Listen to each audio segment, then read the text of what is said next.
Hi, welcome back. Hope you're doing well and that you had good holidays, as good as they can be given current state of the world.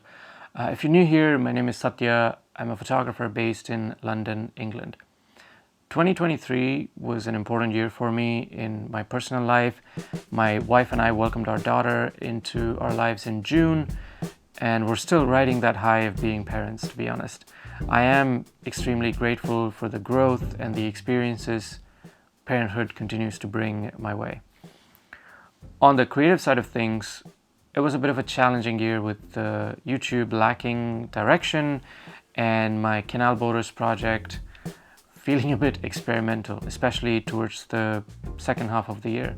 So I took some time during the holidays to sit with my thoughts and see what I could take from 2023 into 2024. I want to share those with you today, and I hope it's helpful in some ways.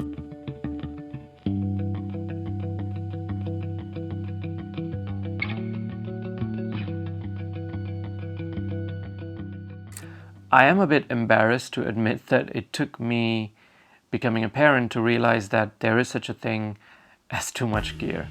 I got sucked into buying way too many things like bigger formats, better video equipment, faster lenses, and ended up feeling overwhelmed for most of the year because I had to acquaint myself with a new piece of gear every so often, and at some point choosing what to shoot with became this constant nagging question, and coming back to reuse something meant that I'd have to reacquaint myself with that piece of gear. So looking back, I was wasting a lot of time and money. I don't think buying new gear is inherently bad. I think changing things up could actually be quite useful sometimes, and experimenting with new gear could open up new avenues of inspiration and serve as a means to finding what really works.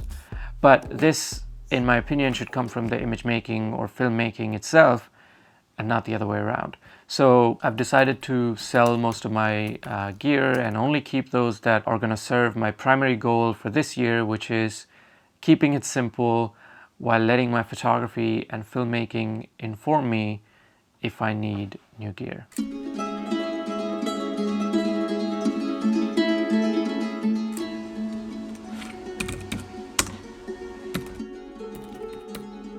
When I started 2023, I had set out to explore new areas, to share my work, and to challenge myself in the process.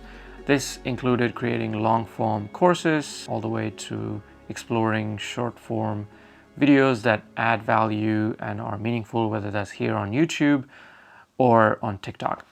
While I did manage to release a course on Skillshare, I let my insecurities prevent me from pursuing many of these other opportunities. I intend to be mindful this year in acknowledging my insecurities and actively working on them so that I could move forward into new avenues. They might not all work out, but I will never know if I don't try. To give you an example, Skillshare was quite the journey where initially I didn't believe I had anything valuable to add, but I decided to give it a go, and I'm grateful that I did.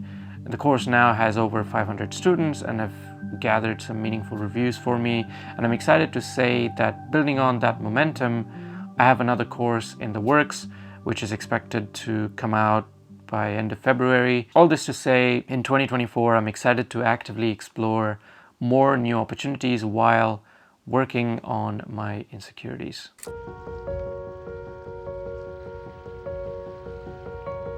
When I started this channel, I was good at keeping trends from influencing what I was making.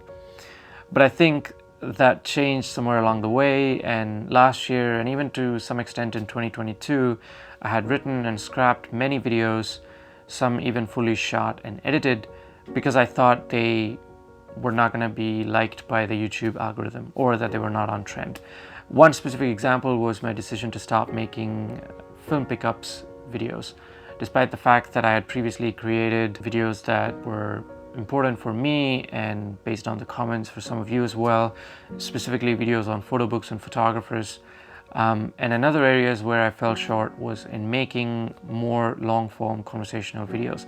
This was a format that truly resonated with me, but I failed to push myself to create more of those last year, fearing that the algorithm won't like it. I mean, don't get me wrong, there's nothing wrong with posting about on-trend topics or things that you think will do well on YouTube if you have something to add to what's already been said. However, prioritizing or focusing solely on trends may not be a sustainable model, at least not for me. So this year, I intend to prioritize my authentic self. I will make videos about topics that genuinely interest me and ensure that if I find something interesting to say, I will say it here without letting fear of algorithm or not being on trend influence that decision.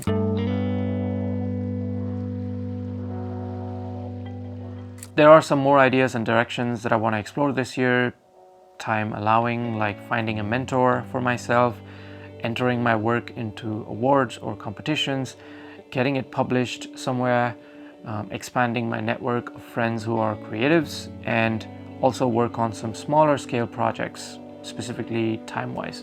And this includes photography and filmmaking. And I would also like to continue to read books and listen to podcasts, specifically focusing on improving my creative practice. I know this might all seem like a long list, but I am hopeful. I would also love to know what you are working on this year, so let me know in the comments below. But yeah, thank you so much for giving me your time.